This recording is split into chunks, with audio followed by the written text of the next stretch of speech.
So thanks everyone for coming in tonight. My name's Kevin. I'm one of the event hosts here at Powell's Books.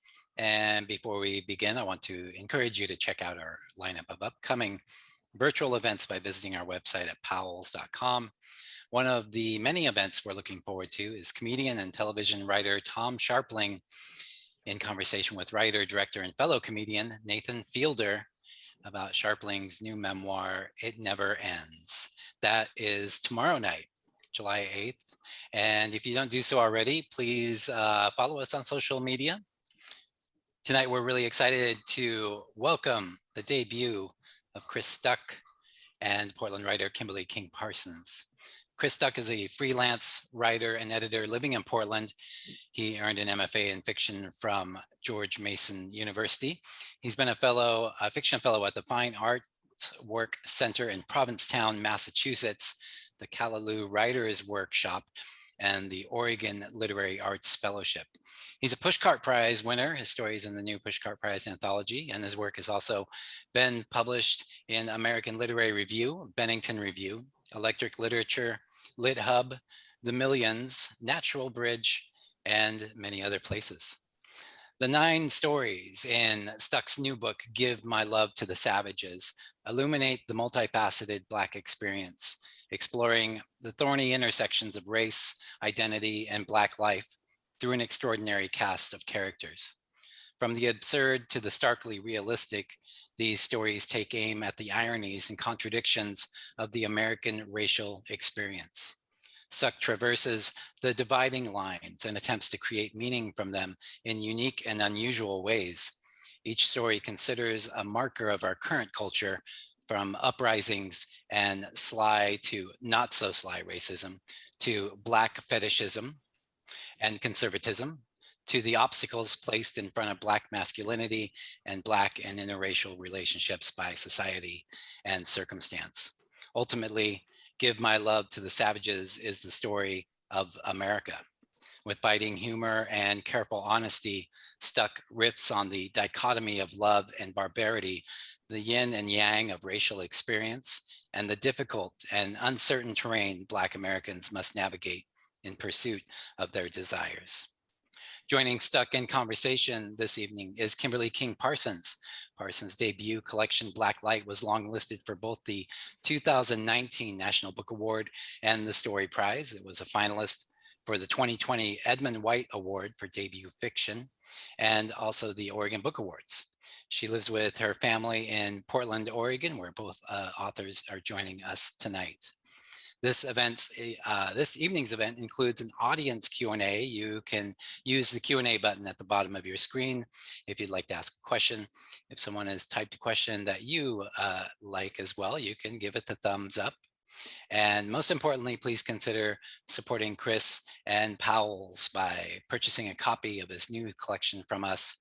A link to buy Give My Love to the Savages, along with a link to Kimberly's books, will be shared in the chat a couple of times this evening.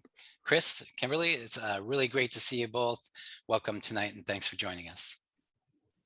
Thanks for having me.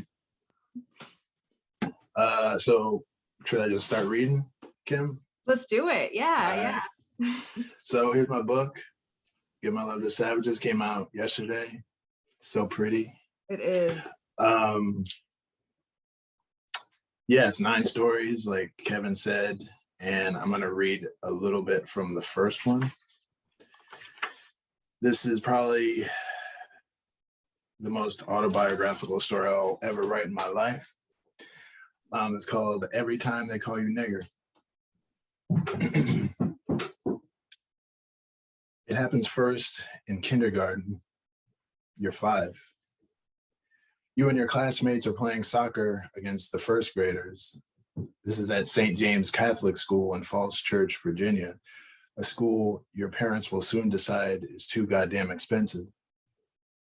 In a year, they will send you to public school where you will hear the word more often, but this is before all that. You're on a hot blacktop in a roiling sea of kids. It seems like there are 10 games going at once. Multiple balls, multiple goals. You've been alive for only 5 years. You don't know how the game works, so you stand near the goal like everyone else. The ball happens to come your way. You try to kick it, you actually connect, and your luck, the ball gets by the red-headed first grader in goal.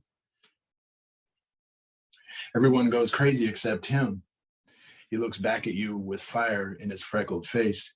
He calls you the word just once, nigger. You've never heard it before. The venom in his voice tells you it isn't good. Your friend Jerry jumps on the redhead and drags him to the ground. Jerry is way darker than you and knows the meaning of the word, even at 5. The back of the kid's head hits the pavement, sounding like someone cracking open a coconut. There's blood everywhere. Kids scatter. The redhead gets led away by a team of nuns, his white dress shirt now wet and bright red. Everyone watches them leave before going back to their games. When things settle down, you move away from goal. You aren't stupid. You let yourself get swallowed by that sea of kids so no one else can call you any other new names. The year is 1980 and you're what's called mixed. From that day in kindergarten on, though, the world considers you black. Not quite all the way black, but black enough to be called nigger. You even look black or mixed or like you've got some black in you. This is what people tell you without you asking. If your mother's black, they say, you're black. That's the rule. So all your bases are covered. You're fucking black. Your father is white of German and Irish descent. Your last name in German means peace. You're a piece of this and a piece of that. You wouldn't want to be anything else. In your house, the word nigger exists, but mostly in the abstract. Your 3 older half-brothers from your mother's first marriage, whose father is black and whom you grow up with, may occasionally say it when your mother isn't around. She doesn't approve of the word. She's lived through segregation. She's been bussed. The word is ugly to her, but at family reunions, she still laughs with all her siblings and cousins as they call each other the word as a punchline, with love and affection. You see the word transform from slimy larva into a nimble butterfly. You watch it take flight.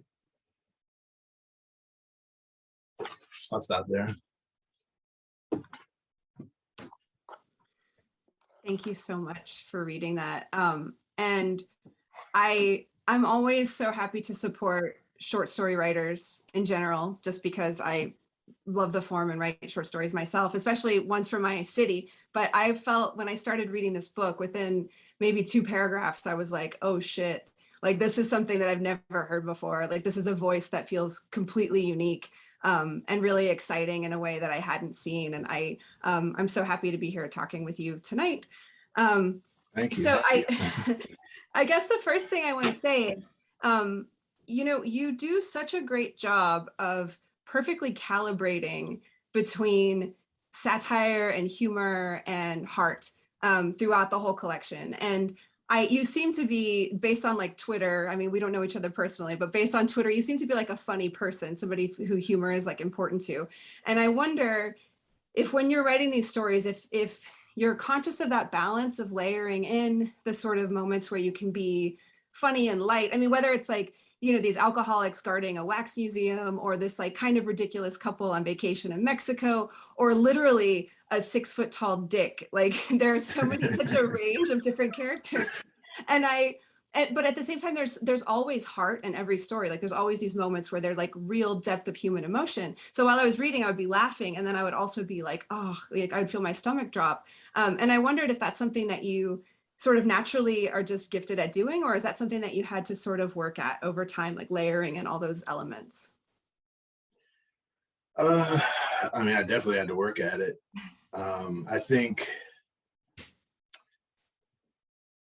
I guess, I mean, humor is just always something I've been interested in.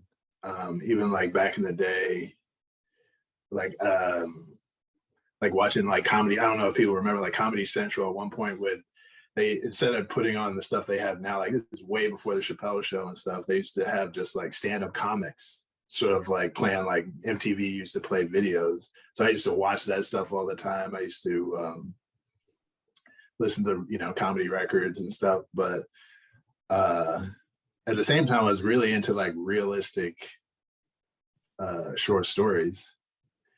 And I'm really into like absurdity and satire, but I like Paul Beatty and like Ishmael Reed, they can really do it. I can't go as far as they can go with it because I just feel it just doesn't feel right. I can't go that far with it. But so I try and just balance it. And sometimes it's like setting up a challenge for myself to come up with this weird premise and see if I can bring it all the way back around to something real and still feel it. Because sometimes satire doesn't have it stays in satire land and it doesn't like hit you on a emotional level or powerful level, I guess. Yeah, maybe part of the reason that you're so successful at it is because all of your characters, maybe even especially your narrators, are not they're not free from being complicit. Like I'm thinking specifically of the title story, where you have this character who's like aware that there's all of this sort of like he's judging his father, and even as he's judging his father, he's judging himself. And I feel like all of your characters are doing that. Like nobody's really let off the hook. So they become really complex characters, which is maybe why it works for you to sort of add that. Like it feels like those moments of heart are like, that's the difference between this and stand-up comedy, right? Like I feel like Right. with stand-up comedy, it's like this bit, but you can really get these characters in there in these really real ways. And something else I find so masterful that you do is you're obviously not afraid to press on these huge thorny issues, but while reading it, even when I feel like the goal was confrontation, and sometimes I never felt as a reader that I was being confronted. I felt chosen as a reader, if that makes sense. Almost like you sort of pulled someone aside and was like at a party saying like, let me tell you what's going on. And so it's this really great balance that you strike. And this isn't really a question. I'm more just like, how did you do that? Like, how did you do it? I think there's something about you're doing it at the line level because there's this sort of, it's almost like a conversational tone. And you all heard it even in just what Chris read just now, where it's sort of the, you know, the use of like the you second person. So we're already like,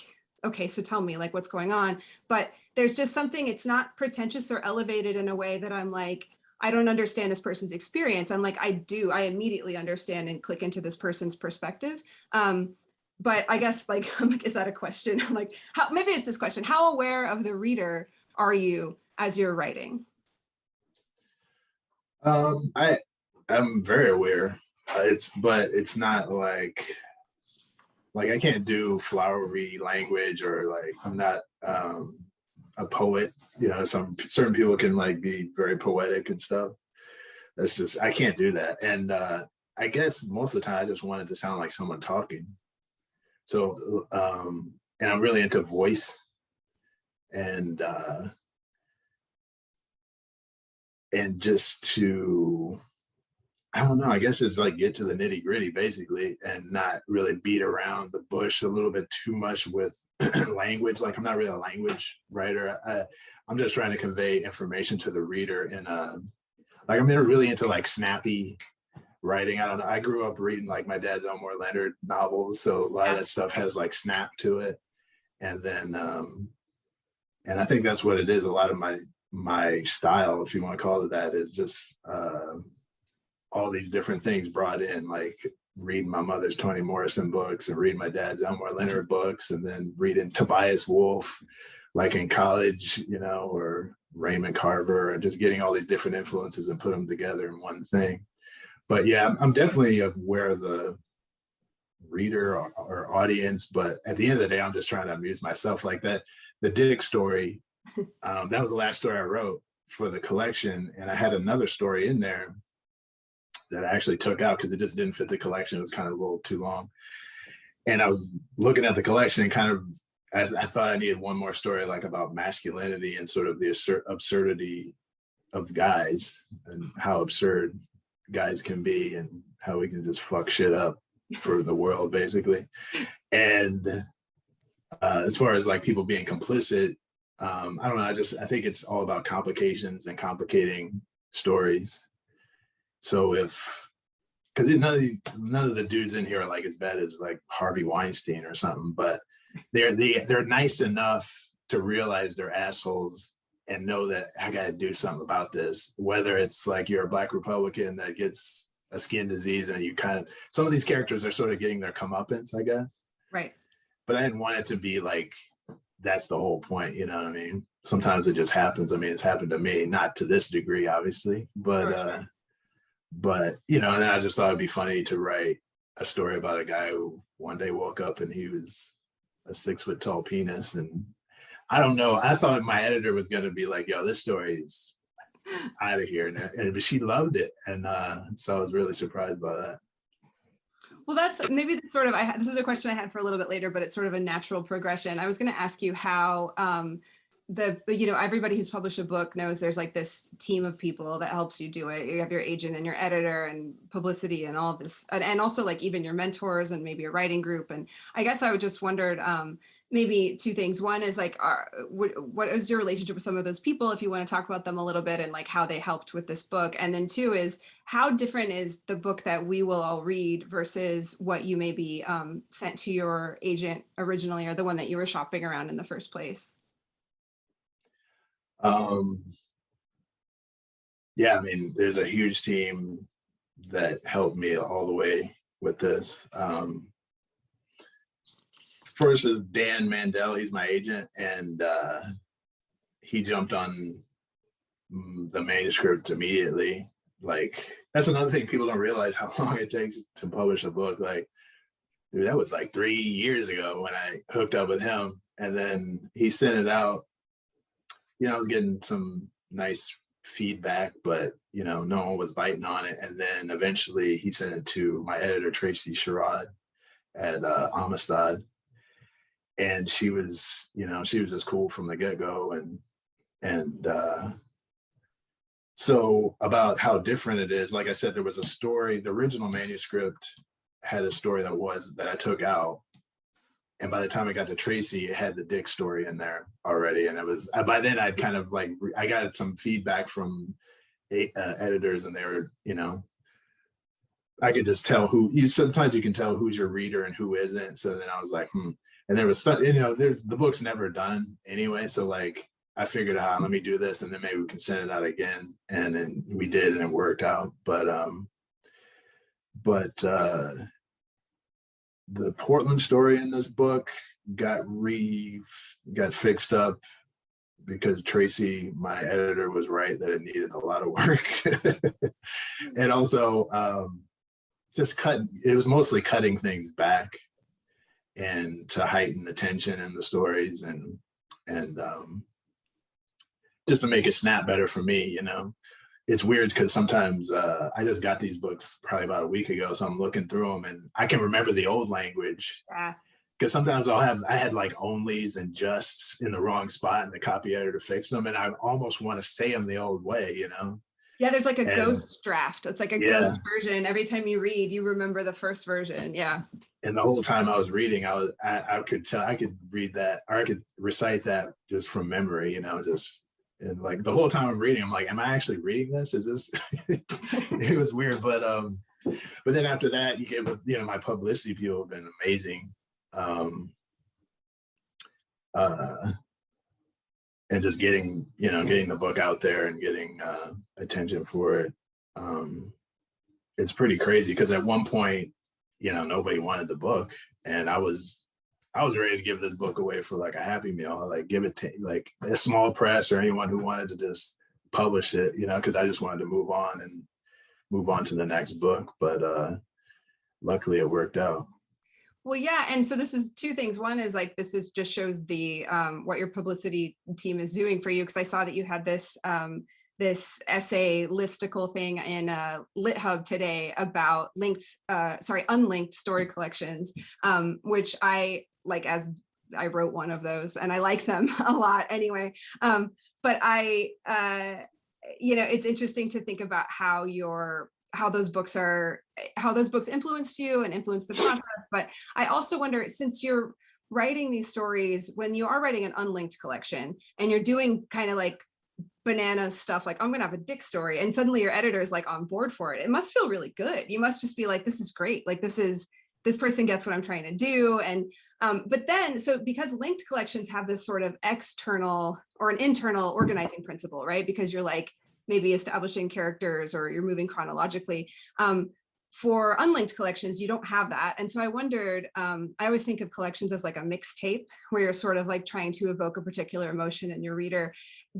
How did you come to the order of this? Because I felt like it was perfect for me, especially the ending. Like it's just heartbreaking. And I don't know, I feel like it was just the perfect order, but I wondered how you came to that. Did you like spread that shit out on the floor, or like how'd you do it? I'm not one of those writers that like puts cards and graffitis the whole house. Right. With I'll do it all in my head. But the order is actually my editor again. And she told me, listen, by doing this, originally, so I had the story I just read. That's the first story. I knew that was going to be the first story because I knew that would catch people's attention, get people's attention. And then, so that's a biracial character. And then I knew the last story, the title story, which is a biracial character, I wanted those to be bookends.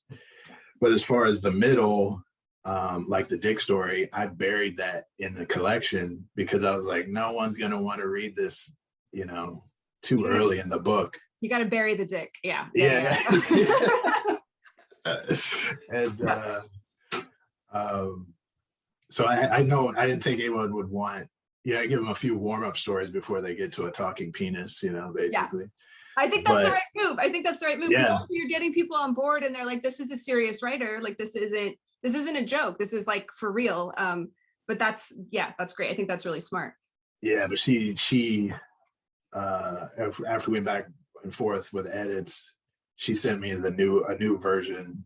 And I noticed she moved some stories around, and I really liked how she did it. And I think she just wanted to be bold, straight out the gate. And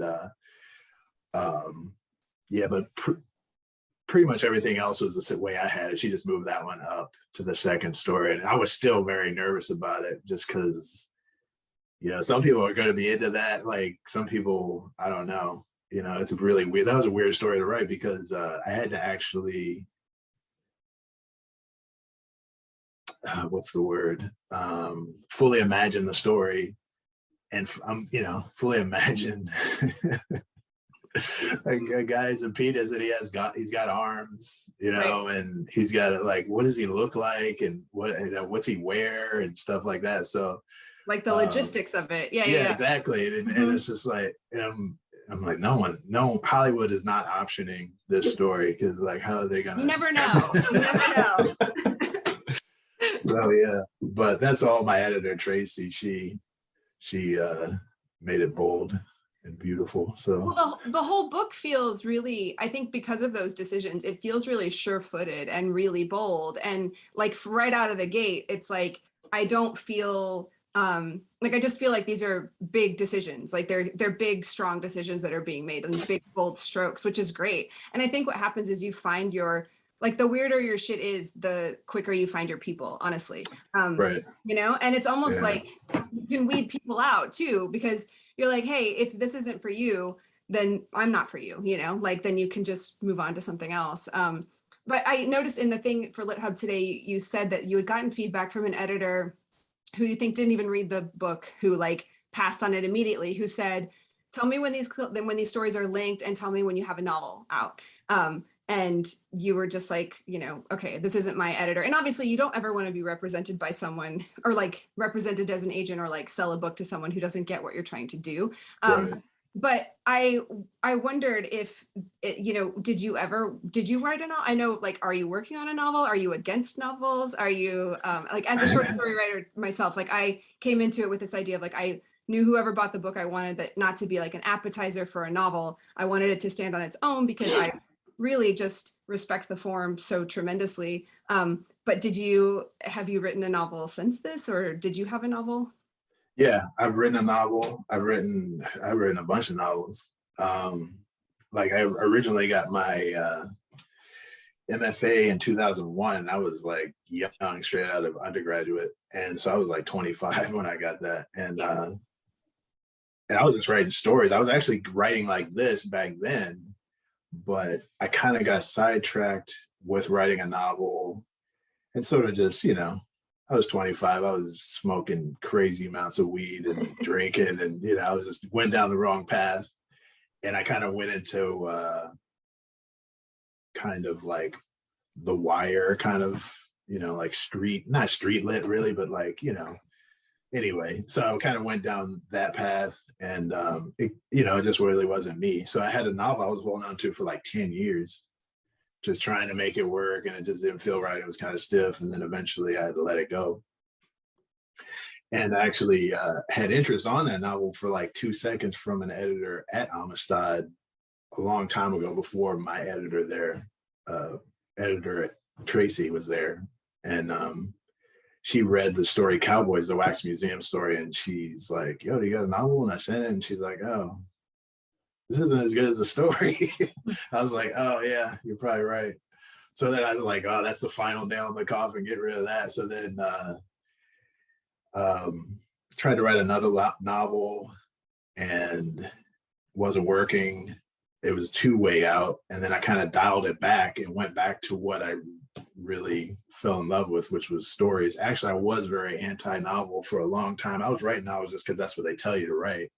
The industry tells you like that's what we want, and that's what's going to sell, or that's whatever. But so I have written a novel since then. I was sort of lucky when the pandemic hit. The money for this book hit my account, so I was basically just in the house writing. So I already had like 3/4 of it done. I finished it, and then, but funnily enough, I had more story ideas, so I pretty much got another collection of stories. I mean, they're rough, but I got something to work with going forward. I'm just trying to, keep it moving. But yeah. Awesome. I'm so excited to see more stories and the novel. Well, so you just said that did you finish your MFA in 2001? Yeah. Okay, so I finished mine in 2010, and I didn't have a book come out until 2019. So there's a gap there. And I wonder, like when I was finishing my MFA, there were people in my program who were like 25 who were publishing their books. And I knew like, oh, no way am I ready to publish anything right now. Like I just knew I wasn't, but and I'm so thankful every day that I didn't publish the shit I was writing when I was 25. Yeah. But I wonder if you there's a gap there. So in that time, were you just sort of like honing your craft, or were you like, did you write these stories some of them in your MFA program, or were they all after the fact? So I think the Wax Museum story, that story, I wrote that in like 98, but it was like a terrible version of it, and but I had the idea. It's nothing like how it was, but and then the one called This Isn't Music, I had sort of a story like that story, but I lost it. So I kind of had to recreate it in my mind, and I eventually did that like way, way later. But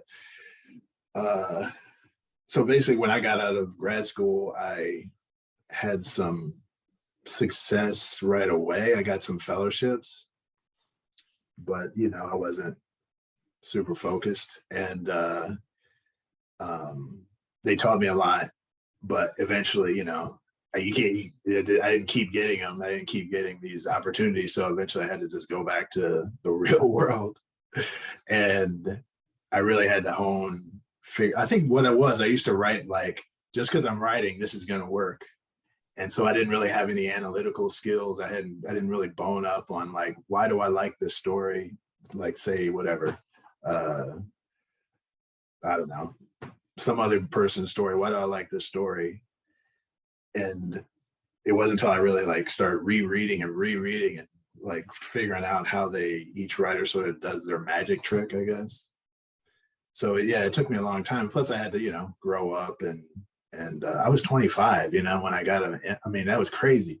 Like when, I'm glad it took me this long, because I was not mature enough for all this stuff, like when I was in P-Town, was Provincetown the Fine Arts Work Center.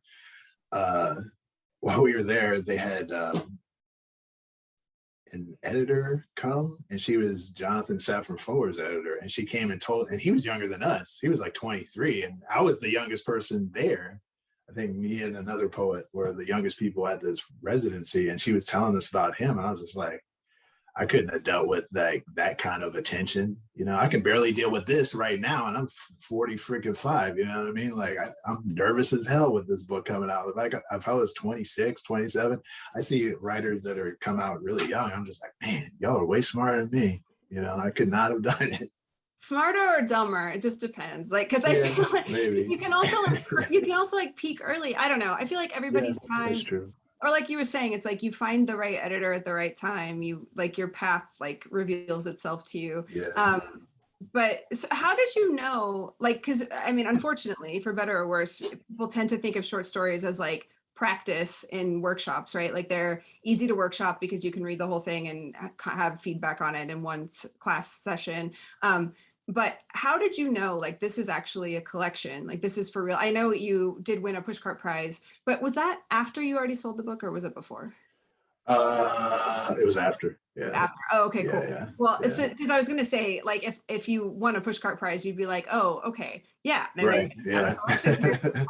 But when did you know you were like actually writing a cohesive collection and not just like, oh, I'm writing a bunch of stories? Like, how did you know that it was time to put them together in that way? I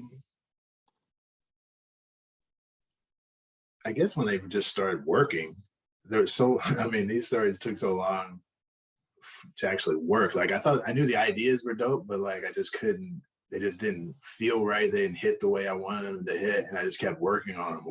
And then eventually like, all right, I had like that cowboy story. I think that originally got published in 2007 when I moved to Portland. And that was the only story I had for like a long time. I had a bunch of ideas, and then so eventually I just kept banging my head against the wall, and I'm like, this one's not bad. Let me put it on the pile. And then you just keep doing that. It took years and years, but I think it all had to happen so I could figure out, because now I can get to what I'm trying to do way faster than I could before. Like I can write my way into a story and sort of get it up and running. But then like before, my middles were terrible. Like I was just like, what am I doing with this story? Like, where is this going? And then I probably should have just been putting my stories down and then coming back to them, which I had to learn to do too. And then you come back to things, you start to see stuff you did unintentionally, or a character said something that you didn't realize what that could mean. Like, and then you learned how to, with me, I learned how to find the narrative drive in stories much faster and learn how to riff on things. Like the first story, the word nigger, I knew I was going to be able, that was going to be the narrative drive. And then the whole story, I could riff on it. And that this is a music story. The first line is, you are an asshole. I knew I could riff on this guy being an asshole. And then the penis thing, I knew I could riff on, like, when you wake up one day as a penis, this and this and that, Right. So eventually I realized you kind of figure out your style, Yeah, well, like that, the Miles Davis, the adage of like, it takes a really long time to sound like yourself. Like, it sounds to me like you sounded like yourself even like as a younger writer. Like you've always sort of like known your voice, which I think is a huge part of the battle, is like just knowing what you're trying to do in the first place. And I guess I wanted to also just say that people should feel free to ask questions in the Q&A, because we're getting almost to that time where we could take some questions from Q&A. So if you have any, you can post them there and I will read them to Chris. But I'm interested to know, people always ask about like, which stories, I think maybe you're saying that the Wax Museum story was the one that was the oldest. Which story took the longest to write, or was like the most, like the biggest pain in the ass? And then like, which story was like the easiest? I always like to know, like, was there one that came to you really quickly, like in sort of a fast way? Yeah. The story that took the longest is actually the one I took out. It's still a good story, and I got it published and all that stuff in a journal, but I worked on that for an entire year. And that one was really hard. just doing that straight out. But the title story took me a long time. Like I had the idea for that in 2007. A friend of mine told me about her cousin flew into LA right when the riots were, or the LA uprising was beginning. So I had that idea and I was trying to write it, and it just, I needed to get better as a writer in order to write that one. But the first story, the Dick story, and the one called This Isn't Music, those all came out super fast, and to the point that I second guessed them, because I was like, some ain't right. This is just too easy. Or am I this good? Am I really this good now? You are. The answer is yes. Yeah, and yeah, evidently, but but those, like the first story, I was gonna write that as an essay, because I was just one day sitting back thinking about every time I'd been called a certain word. And I was thinking about that first time. Like that story is completely autobiographical, probably up to like 3/4 of that is autobiographical. And I was just thinking of how crazy it is how young I was when it happened and how it happened. And then once I figured out the scope and once I switched it to the second person, it just came out like in a day. Like I knew exactly what I was doing immediately. And same with the Dick story. I knew by then I'd written the first story, so I kind of was in this kind of riffy kind of mode, I guess. And that one, I was just cracking myself up writing it. I still read parts of that and crack myself up. Like he designs a supercomputer, but then it crashes and it only boots up in safe mode and stuff like that. Other people might think that is like corny, but I laugh my ass off every time I read that. So yeah, well, so do you, like I was saying before, like I feel like this book it's just not like anything I've ever read. Like there's nothing, a lot of times when I read a book, I think, oh, like this is this person's version of like Jesus' son, or this is this person's version of some other book. But I don't feel like that with this. I feel like I've never seen this before. This shit is crazy, and like in a great way. And I wonder if there are writers that you sort of think of, or that you looked to inspire while you were writing, or like, are there books that you go back to and read every year, or things that are really meaningful to you in that way? There were like people who know me know I'm really into this writer, James Allen McPherson. He's a Black writer. He wrote 2 collections, and I think he wrote a memoir and some essays and stuff. But I mentioned him in that essay I wrote for LitHub. His 2 collections. Like I don't write like him, but if you look at what he was doing during his time, he was just different. He wasn't doing things the way other people were doing them, especially other Black writers. And so I really dig like what he was doing with his work, but like I could never find anything that to like copy really. I would take bits and pieces. Like I said, I really like Ishmael Reed, but then I like James Allen McPherson. They're like on polar opposites. And in my head, I guess through doing interviews, I've actually realized that I've been trying to do like marry them into, because James Allen McPherson was total realism, and Ishmael Reed is like he was on some way out stuff. So do something sort of in between that. And but yeah, there's definitely certain stories I like. I mean, your book especially. When I read your book, I was tripping on all the you're like a detail master. Thank you. In all your stories. And I think we write in this similarly in the way we structure stories, and like multiple scenes and like going back and forth. And so like your book was I really dug your book when I read it. Thank you. That means so much. Yeah. Well, it's funny. Right now I'm looking in these like Q&As from the audience, and I feel like you just answered a question, which was early in the chat. You mentioned you're a big fan of voice. What writers provided some of the best models of voice that you've experienced? And do you feel like you've officially found your voice with the publication of your collection? So I guess you answered the first part, I think, just now when you're talking about different voices. But do you feel like you've officially found your voice with the publication of this book? Yeah. Yeah. I mean, partially. It's sort of like I've written some newer stories and they're way darker than these stories. I think there's kind of maybe more hope in these stories, and but I mean they're not dark like crazy dark, but like just they're, I guess, more satirical and maybe not as, they're definitely not as long, but so yeah, I feel like I found my voice, but also I feel like it's changing, you know, every day pretty much. And this book has been done for a while, so you know, I've been working continuously since then, and just trying to follow it and not just do the same thing over again. I guess it's kind of hard to, you know, once you've done this one thing, it's hard to, you know, what do I do next without repeating myself? And so Yeah, I feel like you can either do the thing that worked for you again, and maybe you appease people who liked it the first time, and that can be fine. Like plenty of people do that. And like there's plenty of books that I'm like, this book is just like their last book and it's great. Like I don't care. Right, yeah, exactly. But then also I was thinking about Dennis Johnson actually. I mean, and Dennis Johnson had such a wide range of like, I mean, those novels, like Jesus Son could not be more different than Tree of Smoke, you know, like they're just so different. Like the voices are different.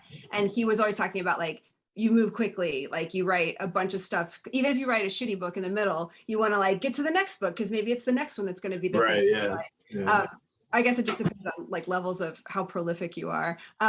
But yeah, I this kind of actually like segues nicely into this next question, which is like, to what extent do your characters tell you what they will do or say or be, and how much do you control them? And I like personally, I know that I get a little bit like, I feel like I get into some weird fugue state sometimes where I'm just like, you get into the zone of the thing and then the thing kind of tells you what it wants to be. But I'm not sure if that's how you feel as well.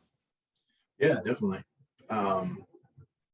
Usually if I'm moving them around too much, that's when it kind of stops working. Like there's no, like if I'm not finding things out as I'm writing it, which might be what you're talking about, it just doesn't feel,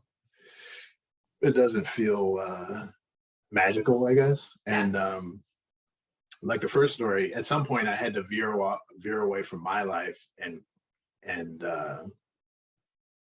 create things. Like the problem with that original novel I had for so long was it was based on real people that I was really tight with, and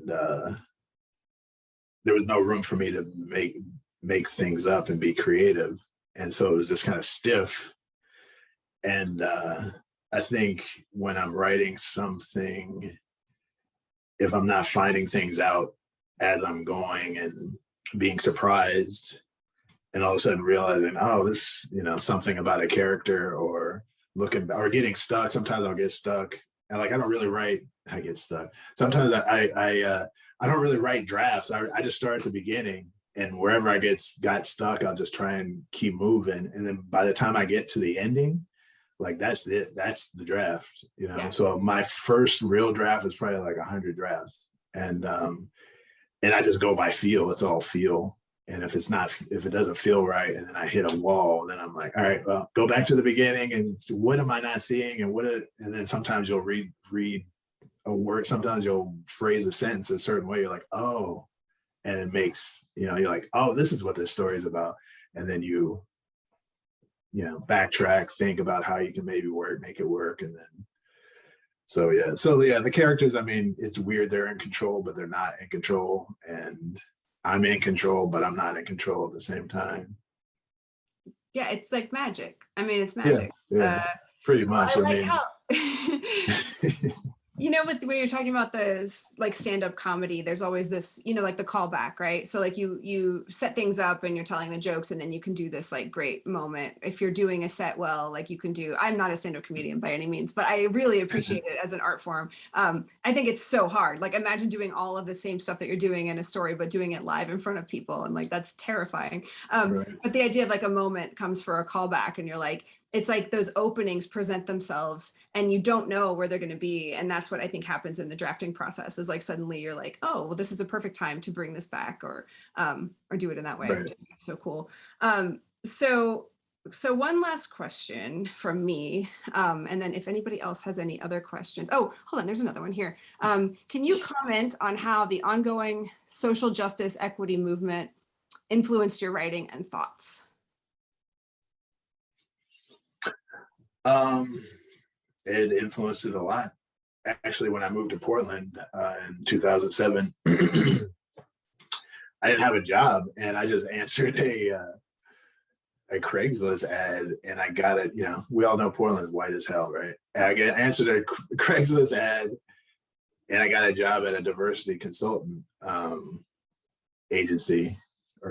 consultant company, and Black owned. You know, the owners were the Black dude, and his wife was white, and is white, and so all that. And I was writing a lot of these stories during that time when I was working for them. A lot of it was like oversight work, kind of boring. You know, it's construction stuff, making sure there were like enough minorities, women, you know, emerging small businesses and disadvantaged businesses. So we were working, you know, with the government and stuff. And but I was writing a lot of these stories, or banging my head on, I guess, the wall, writing these stories and writing them on my lunch break and minimizing my Word document when my boss walked by or something.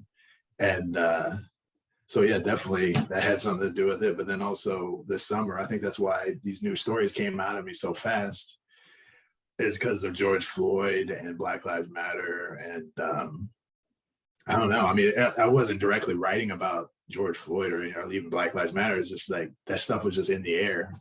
And, you know, race has always been a part of my life, for better or for worse. So, you know, something I can't escape. Like even when I moved to Portland, like I said, I could have gotten that job. And another job I had was like working for some food alliance, I don't know, company or something. I chose the diversity company. It was the best decision probably.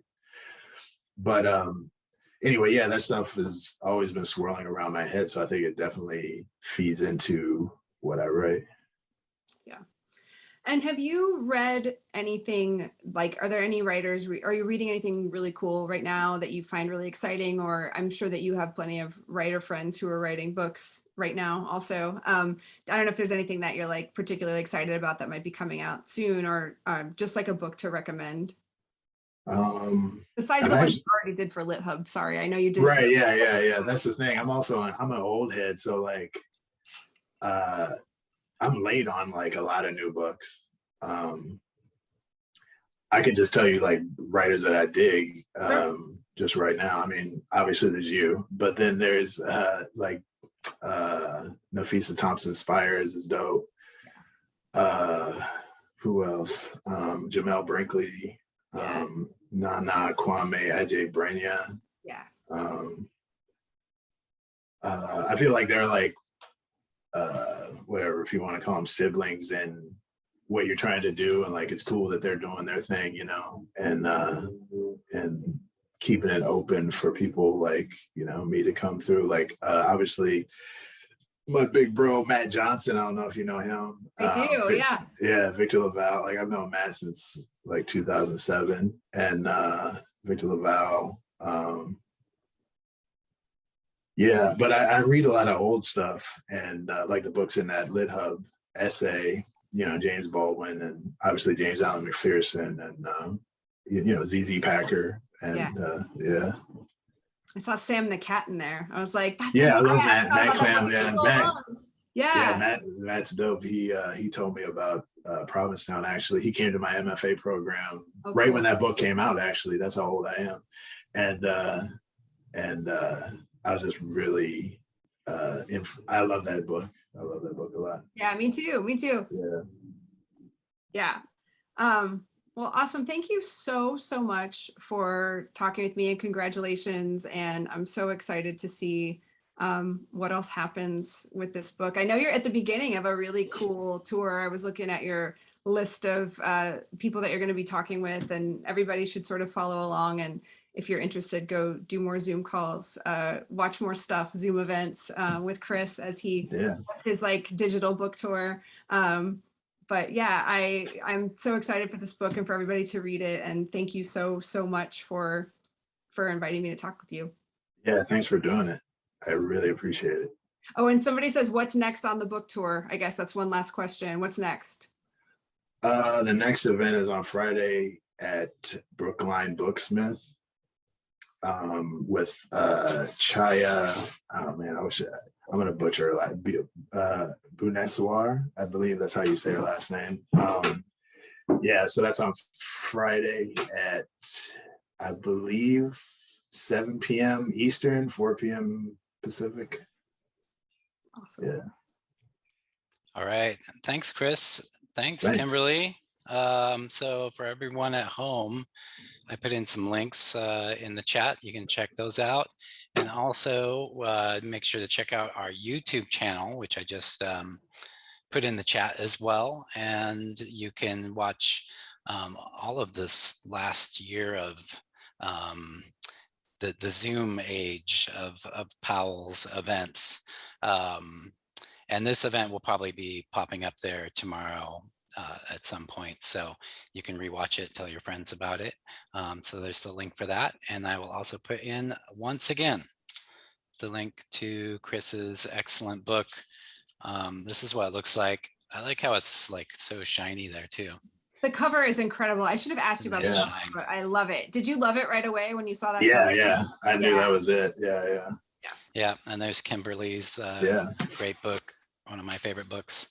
All right, thanks again to both of you. Thanks for everyone for tuning in, and check out powells.com for everything coming up, and have a good night. Thank you so much. Bye, Chris. Thanks. Bye.